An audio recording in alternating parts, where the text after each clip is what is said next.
Mesdames et messieurs, bonjour à toutes et à tous et bienvenue sur notre nouvel épisode. Aujourd'hui, nous allons accueillir l'apôtre Joshua Selman dans un message qui sera intitulé L'homme spirituel. L'homme spirituel, le reflet de Christ. Troisième partie. Parce qu'on avait déjà travaillé sur la première et la deuxième partie. Alors, je vais rapidement vous faire un très court résumé. D'accord, pour voir en fait ce que c'est qu'un homme spirituel, les caractères ou les critères de la personnalité d'un homme qui est spirituel. Donc on ne va pas revenir en profondeur. Si vous voulez bien comprendre ce message, alors je vais vous demander simplement de faire recours à la première et à la deuxième partie et vous allez comprendre mieux, d'accord, les différents types d'hommes que nous avons, d'accord, quand il s'agit de la chrétienté, quand il s'agit du fait que nous sommes des enfants de Dieu et comment arriver à être le reflet de Christ en tant qu'enfant de Dieu. Donc, vous allez voir tout ce détail dans la première et la deuxième partie de notre message. Alors, on va rapidement évoluer, d'accord, sur la troisième partie. Un homme spirituel est beaucoup plus que quelqu'un qui va simplement à l'église. Un homme spirituel est beaucoup plus au-delà de quelqu'un qui parle en langue très bien, de quelqu'un qui sait parler en toutes sortes de langues très bien. Quand je dis parler en langue, en fait, je parle de prier en langue. Donc, un homme spirituel est beaucoup plus au-delà de quelqu'un qui sait prier en langue, en différentes langues. Un homme spirituel est beaucoup plus au-delà également d'un individu ou d'une personne qui a une culture de prière. C'est même au-delà d'avoir une vie de jeûne. Parce que dans votre parcours pour atteindre ce pic, d'accord, pour être reconnu comme un homme spirituel, vous devez avoir l'expérience de la nouvelle naissance de façon sincère et honnête.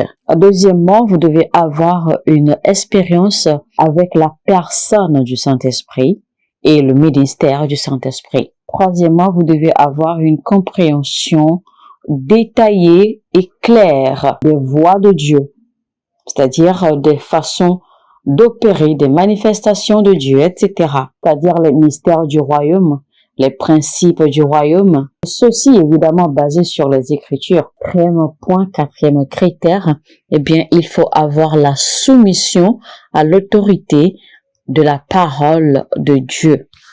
Et quand on parle de soumission, la soumission est totalement différente de l'expérience ou de la rencontre divine avec Christ ou même de la rencontre divine avec le Saint-Esprit. Quand on parle de soumission ici, en fait, on parle de la soumission à la parole de Dieu. La soumission au contrôle et au leadership du Saint-Esprit. Parce que pour être totalement soumis au Saint-Esprit, ça veut dire que vous devez accepter que le Saint-Esprit bouscule vos plans personnels. Parce que si vous donnez la permission au Saint-Esprit de prendre le contrôle absolu de votre vie, eh bien, soyez certain que le Saint-Esprit va mélanger, il va bouleverser tous vos programmes personnels. Parce que le Saint-Esprit, en fait, va vous aligner sur les voies, les plans et les volontés de Dieu pour vous. Et donc, mais le Saint-Esprit ne va pas vous obliger. Donc, c'est pour cela que c'est une décision personnelle de se soumettre entièrement au leadership, à la conduite du Saint-Esprit. Et vous n'allez pas le faire et vous débattre encore avec le Saint-Esprit. Discutez encore vos volontés avec lui. C'est-à-dire que vos désirs, vos volontés, vos pensées, vos projets, vos actions, vos décisions, tout doit être soumis au leadership du Saint-Esprit à 100%. Donc, c'est ce que nous appelons la soumission totale. Et ça, c'est seulement une personne qui a atteint cette maturité. C'est seulement une personne qui a atteint ce pic de spiritualité, d'accord, et qui peut être qualifiée comme une personne spirituelle qui serait en mesure de s'abandonner aussi, d'accord, entièrement et totalement au leadership du Saint-Esprit. C'est en cela que nous parlons de soumission. Et ceci, évidemment, doit être un acte de foi et un acte de confiance totale au Saint-Esprit. Alors maintenant, le cinquième facteur ou le cinquième caractéristique qui définit la spiritualité d'un homme, c'est également une soumission totale à être transformés par la parole de Dieu. Parce que vous pouvez bel et bien avoir la compréhension des notions, des mystères du royaume. Mais ça, ce n'est que de la connaissance que vous avez acquis.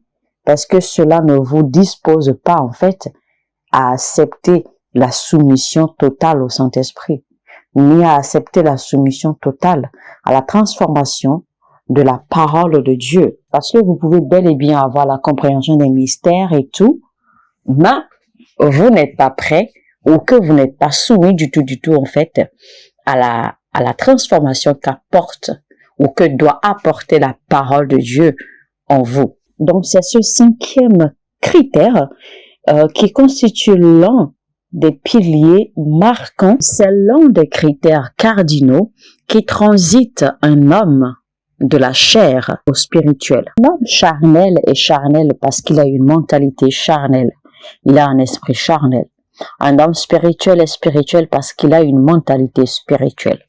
Alors on va lire rapidement Romains chapitre 12 versets 1 et 2 qui disent ceci. Je vous exhorte donc, frères, par les compassions de Dieu, à offrir vos corps comme un sacrifice vivant, saint, agréable à Dieu, ce qui sera de votre part un culte raisonnable. Ne vous conformez pas au siècle présent, mais soyez transformés par le renouvellement de l'intelligence, afin que vous discerniez quelle est la volonté de Dieu, ce qui est bon, agréable et parfait. Philippiens 2, verset 5. Ayant en vous les sentiments qui étaient en Jésus-Christ. La vraie spiritualité ne se définit pas par les activités que vous menez.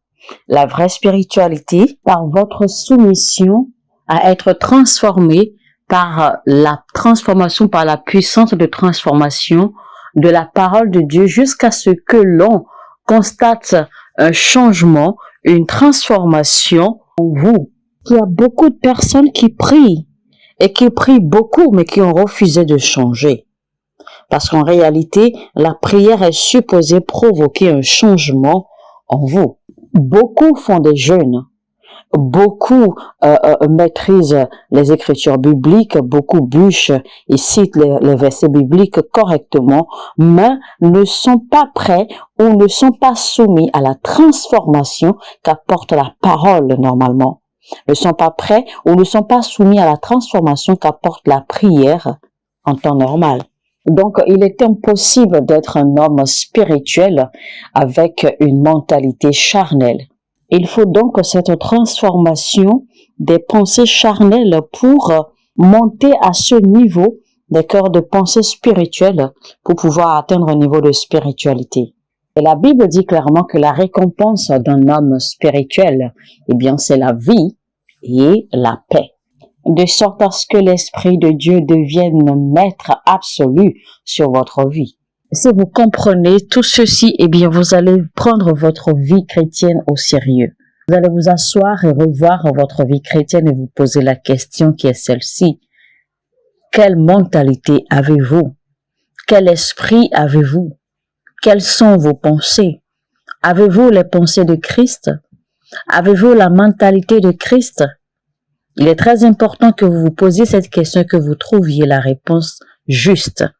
Il y a beaucoup de blocages, beaucoup de montagnes qui vous empêchent d'être un représentant, d'être un reflet parfait de Christ en tant qu'enfant de Dieu, en tant que chrétien. Vous êtes des projets de Dieu. Vous êtes les brebis de Dieu qui sont en pleine marche vers leur transformation. Et c'est la raison pour laquelle nous prenons très au sérieux nos messages, nos prédications. Parce que je sais que si vous n'êtes pas transformés, les réalités de Christ ne pourront pas se manifester dans votre vie. Car c'est ce qui bloque beaucoup de personnes. Je sais qu'il y a beaucoup qui écoutent ce message maintenant qui se posent d'énormes questions. Vous vous posez 1001 questions. Comment se fait-il que je ne vois pas, moi, les manifestations des promesses de Dieu dans ma vie? Comment se fait-il que moi, je ne vois pas les manifestations de ces prophéties de Dieu dans la Bible? Comment se fait-il qu'on prophétise sur moi, on prie pour moi, je jeûne, je prie, je fais des semences, je fais des offrandes, je fais ceci, je fais des sacrifices, je sers, mais je ne vois pas véritablement les manifestations des promesses de Dieu dans ma vie. Je veux comprendre qu'il faut être un type particulier de chrétien pour pouvoir en fait provoquer, d'accord, pour déclencher la manifestation de ces promesses dans la vie de soi. C'est pour cela en fait que nous avons besoin de cette soumission à la transformation de la parole de Dieu, de cette soumission afin que nous puissions transiter de cette étape charnelle, d'accord, de cette vie charnelle pour atteindre ce pic, ce niveau de spiritualité. Je prends un exemple palpable. Prenons par exemple un chrétien, un croyant qui n'arrive pas à se détacher de l'amour des choses, d'accord, de la luxure, de l'attirance pour les choses. Et je ne parle pas ici de luxure en termes sexuels, en termes d'attraction sexuelle, non, mais je parle plutôt de luxure en termes d'attirance à tout, d'attirance au matériel. C'est-à-dire un chrétien qui n'arrive pas à se débarrasser de cet amour, de cet attachement aux choses matérielles, cet attachement aux choses de la chair, cet attachement aux choses qui n'ont rien à voir avec l'esprit, cet amour pour l'argent, cet amour pour les choses éphémères du monde. Ce que un chrétien pareil ignore, c'est que avoir ce genre d'attachement, c'est que ces choses peuvent vous sortir. Ces choses ont leurs moyens de vous sortir de la volonté parfaite de Dieu. Ces choses ont l'art de vous déconnecter de la volonté de Dieu. Parce que le diable va toujours utiliser ces choses pour vous manipuler. Le diable va toujours attirer ces choses vers vous et tellement vous allez vous focaliser sur ces choses que vous aurez du mal à chercher les voies de Dieu. Je voudrais que vous sachiez que si vous refusez de vous soumettre à la transformation, si vous refusez de transiter de l'état charnel pour devenir spirituel à la fin de vos jours, eh bien votre vie chrétienne ne va jamais inspirer quelqu'un, d'accord, à venir à Dieu. Votre vie chrétienne ne va jamais inspirer quelqu'un à vouloir aimer Dieu. Votre vie spirituelle ne va jamais inspirer quelqu'un à chercher Dieu. Et vous n'allez jamais expérimenter cette vie glorieuse, cette vie victorieuse que Dieu nous a promis. Vous aurez des opportunités, mais de votre propre main, vous allez les gaspiller.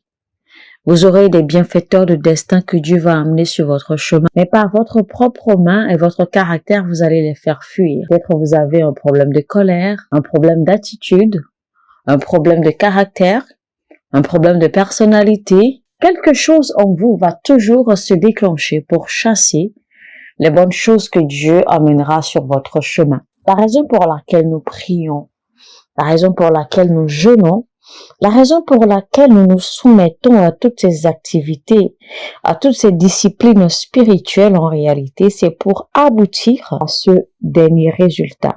Ce résultat final qui est d'atteindre ce point, ce pic de la spiritualité. C'est de devenir un homme ou une femme spirituelle. Toutes ces activités ou disciplines spirituelles auxquelles nous nous adonnons en réalité n'ont absolument rien à voir avec la religion. Ce n'est pas pour exposer ou pour afficher que l'on appartient à telle ou telle religion. Ça n'a rien à voir avec les dogmes religieux, mais c'est plutôt des exercices qui sont liés aux principes pour grandir, d'accord, et atteindre ce niveau de spiritualité que Dieu attend de nous en tant qu'enfants de Dieu, puisque c'est à cela qu'est attaché, c'est de cela que dépend notre vie, c'est de cela que dépend notre salut, c'est de cela que dépend le fait que si nous allons avoir une vie victorieuse, si nous allons voir les promesses de Dieu se manifester dans notre vie, si nous allons voir ses plans et ses volontés se manifester aisément, si nous voulons voir que notre vie soit un exemple, que notre vie impacte, que notre vie suscite ou incite d'autres personnes, que notre vie encourage d'autres personnes dans le monde à venir à Dieu. La justification ou les preuves des prières que vous faites en réalité, c'est que l'on doit constater ce changement, cette transformation que les prières apportent dans votre vie au quotidien, dans votre vie spirituelle, mais également dans votre vie sociale. La raison ou la justification ou les preuves en fait qui démontrent que oui, nous connaissons vraiment la parole, que nous étudions la parole et que nous pouvons la réciter. En réalité, ce n'est pas le fait de réciter les versets ou les écritures bibliques. Ce n'est pas le fait de les connaître par cœur et de les réciter, d'accord, chaque fois qu'on en a besoin, non. C'est plutôt le fait de manifester le changement, la transformation que ces écritures que vous lisez apportent dans votre vie spirituelle et votre vie naturelle. C'est ce que le monde verra, parce que c'est sur ces fruits que le monde vous jugera. C'est sur ces fruits que l'on saura si vous êtes spirituel ou non.